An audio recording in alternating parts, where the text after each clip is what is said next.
Zelf wijn maken is een heerlijke hobby. Deze 3 wijnboeren vertellen over het proces van de druif tot de wijn.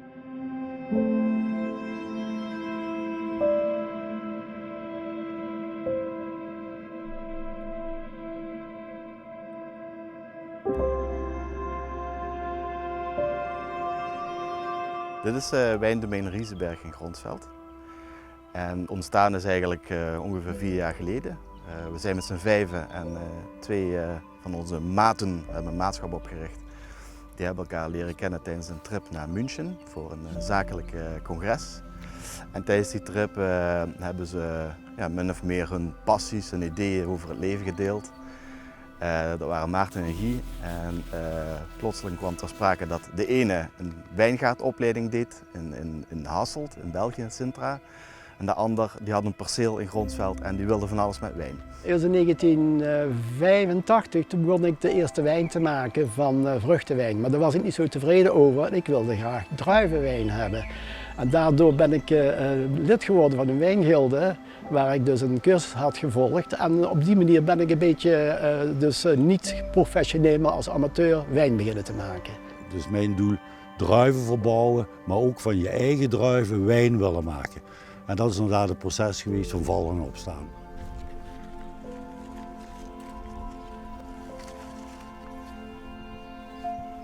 In 2019 hebben we nagedacht van, in welke richting moeten we dat gaan doen, aanplanten. Noord-Zuid is het beste, dus dat hebben we ook gedaan. We hebben hier een klein beetje helling, dus dat is fijn voor een aantal zaken, die ga ik straks wel benoemen denk ik. En we hebben gekozen voor een aantal rassen. Dat is Pinot Gris, voornaamste ras hier aan de voorkant. Daar houden we allemaal van.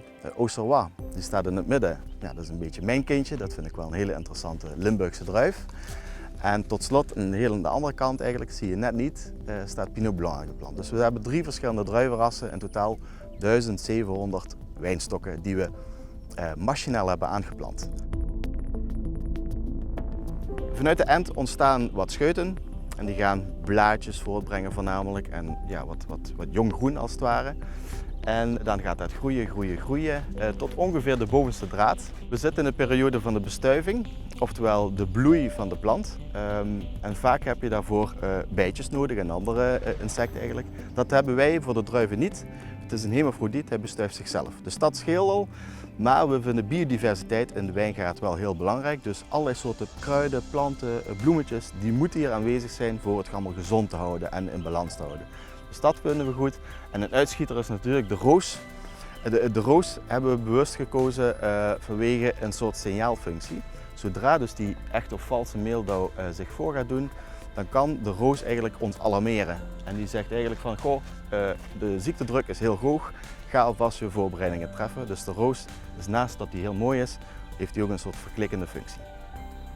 Bodem is heel belangrijk voor wijnbouw, kwaliteitswijnbouw. In Limburg hebben wij mergel.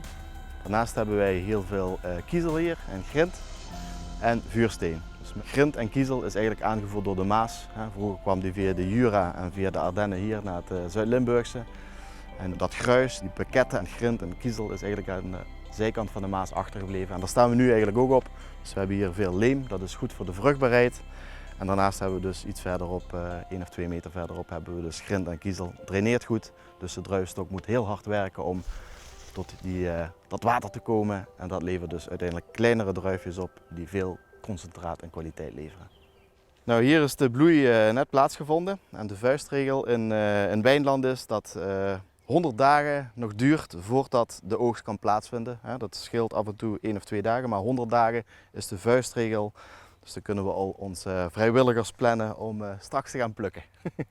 Ja, we zijn hier terug in de wijngaard. We gaan oogsten. We hebben wel wat tegenslag. Lastig jaar geweest met veel bladschimmels. En nu het laatste deel van de oogst, deel van het seizoen zal ik maar zeggen, die wordt bedreigd door de das. En de das die is de beschermde diersoort. En die houdt van rijpe druiven, die heeft er een extra zintuig voor lijkt het wel. En die rist dan met zijn bek de rijpe druiven van het steeltje af. En dan hebben wij geen druiven om wijn te maken. Dus we moeten gaan kijken hoe we dat diervriendelijk gaan oplossen voor de toekomst. En we gaan gewoon met alle plezier gaan we toch lekkere wijn maken dit jaar. En hopen dat die dus snel in de fles zit, zodat we kunnen genieten van de lekkers. Hier zie je het heel goed hè, waar hij bij kan. Dus hij is best groot, dus hij klimt eigenlijk met zijn poten, houdt hij zich hier vast. Dan gaat hij hier eigenlijk alles ervan afrissen en hier komt hij net niet bij. We hebben te maken met een jonge wijngaard, dus we zitten nog niet op de optimale productieniveau van 100%. We zitten normaliter, zo in het 5e jaar, 4e jaar, zitten we op ongeveer 75% van het potentieel. En nu denken we dat we maar 15 tot 20% gaan oogsten van wat het had kunnen zijn. Prachtig, die wienvelden, zo tegen die heuvelen op. Al die trossen droever in de zon. Het is juist Zuid-Frankrijk. Wie weet zich dat nu? Dat is er nooit geweest. Zuid-Frankrijk. Twaai. Ja. De hoeft niet altijd overal geweest te zien, om het zich te kunnen voorstellen. Hè? Dan gaat me toch niet zweven, hè? Zuuzaten. Zuuste dat ook voor ik soms. Twaai. Ja. Voor wat kent ze nu noetsens mich romantisch volgen? Ja, dat heb ik gelukkig afgeleerd. Maar trouwens, bij dat wien maken, daar kunnen we er nog bij kijken nu. En of die wienboer dat allemaal zo romantisch vindt. Oh, het lijkt me geweldig om hij een ganse dag in de zon droever te komen plukken. Ik ruik de wien al. Hier zuust ik het voor dich. En hoe ruikst hem? Dat heb ik soms in een fles op, hè?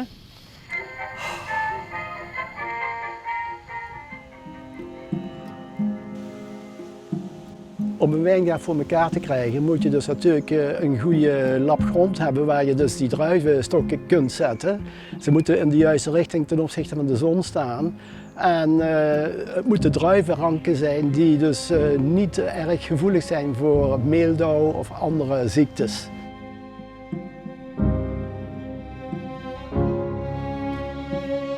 De ligging voor deze wijngaard is eigenlijk best goed omdat ik hier in een binnentuin zit. Er hoeft geen helling voor te zijn omdat de temperatuur hier altijd een enkele graden hoger is als op een helling in een buitengebied. De grond die is eigenlijk van lus en rivierklei. Op 1 meter diepte begint de grind en daaronder komt mergel. Dus we zitten hier in het Zuid-Limburgse landschap wat heel geschikt is voor bepaalde druivenrassen. En die druiven die zitten op een onderstam die zeer goed geschikt zijn voor de lusgrond. Ik heb dus specifiek gekozen voor 2 druivenrassen, Solaris voor de witte druif en Leon Melot voor de blauwe druif, omdat die dus meeldauwresistent zijn. Dus je hoeft bijna niet te spuiten. En dat is mijn punt wat ik graag zou willen hebben dat dat niet zou gebeuren.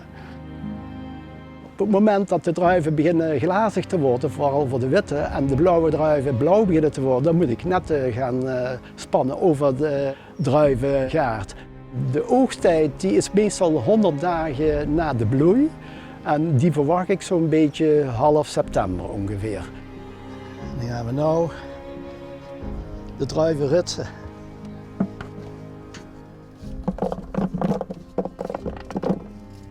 Het is allemaal handwerk, in tegenstelling tot bij professionele wijnboeren waar dat allemaal in het groot gaat met machines. Ritst de druiven en die worden nu gemalen zodat we een pulp krijgen. We hebben nu de druiven gekneusd en nu kunnen we ze gaan persen om sap te verkrijgen, dus een most. En hier heb ik bijvoorbeeld al een persing klaar van gisteren. Ook een rode wijn van dezelfde druiven. En deze is van een witte wijn die ik eerder heb geperst en helemaal vergist is. En dit is nog de rest van het bezinksel waar ik hier nog wat wijn kan afhevelen. Dus het is al echt wijn en dit is nog most. Van deze gekneusde druiven ga ik dus persen om een most te krijgen. En het zeef is om grove stukken tegen te houden.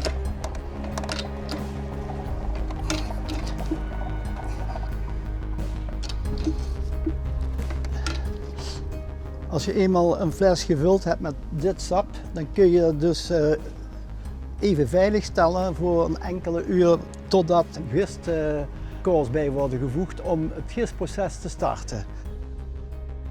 Dat waterslot is om fruitvliegjes weg te houden en dat de zuurstof er niet bij komt bij het gistingsproces, want dat hoort er niet bij te zitten.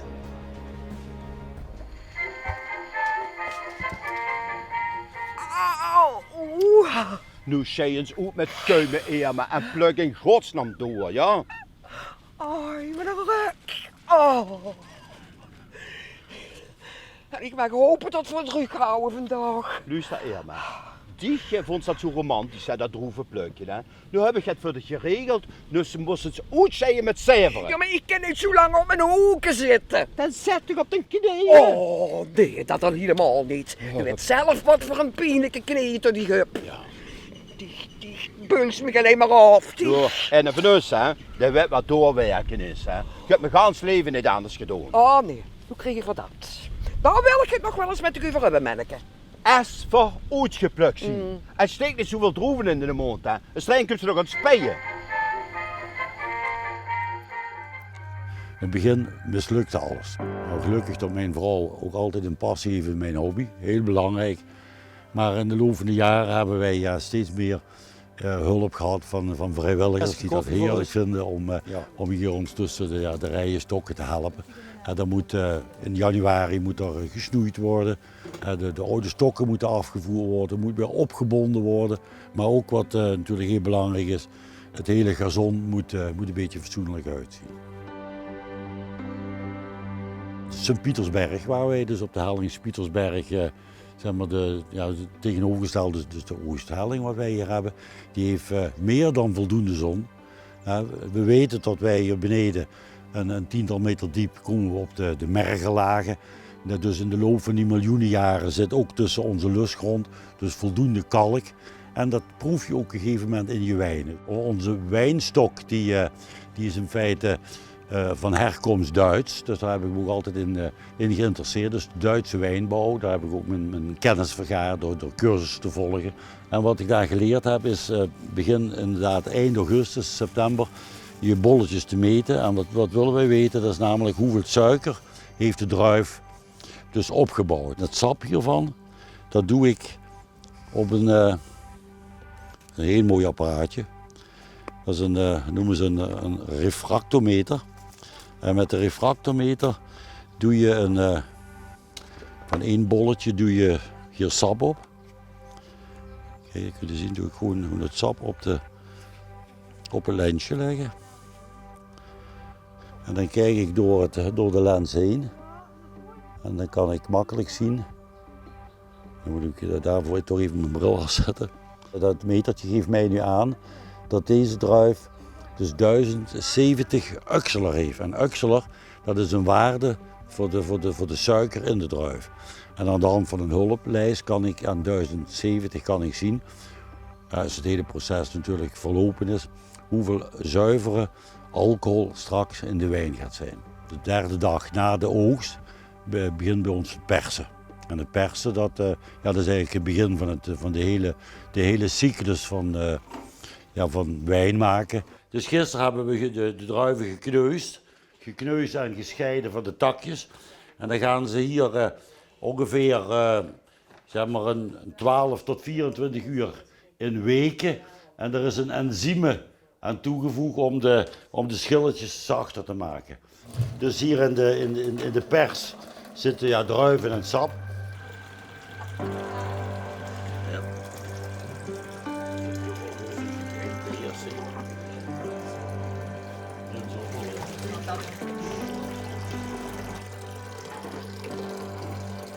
Hier binnenin zit de waterballon. Dus die ballon die wordt onder waterdruk, gaat die steeds verder uitzetten.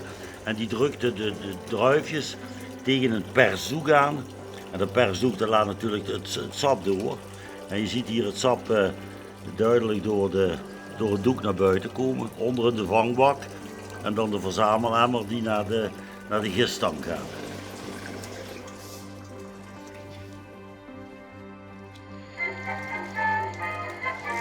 Nu had ik me er zo op gespitst, hè. En na dat droevig plukken. Ja. een ganse fles wien op te drinken. Doe me dat niet aan. Hè. Maar ja, De laatste keer, tot ze gelezen te vuil op had, heb ik de hoes kunnen dragen. wat ik wou zeggen, Ja, maar ik ken nog niet fatsoenlijke glas wien vasthouden, Ja. kapot ben ik. ja, juist. Hè. En moeten van nu echt nog? Ja. Dus die droeven zal ik eerst moeten horen. Hè. Dus, schön uit. Och, Twijn, Wat? wat gaat dat romantisch worden. Wat? Veer met de tweeën, met dus bloed te veu, in de droever. Ja. Had ze niet een afspraak met de pedicure?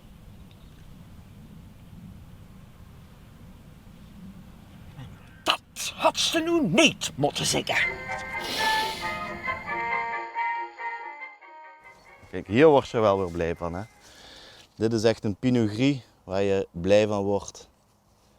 Mooi rijp, geen schimmels, geen ziektes. Dan kunnen we er eentje proeven. Het geeft me heel veel plezier om kleinschalig iets te kunnen doen in mijn vrije tijd. Want wat zou je anders willen doen?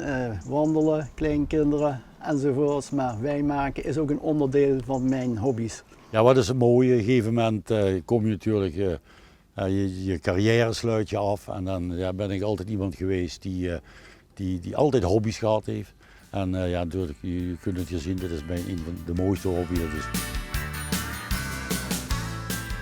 Wilt u meer weten? Kijk dan op onze internetpagina www.goldverein.nl of stuur een mail naar info@goldverein.nl.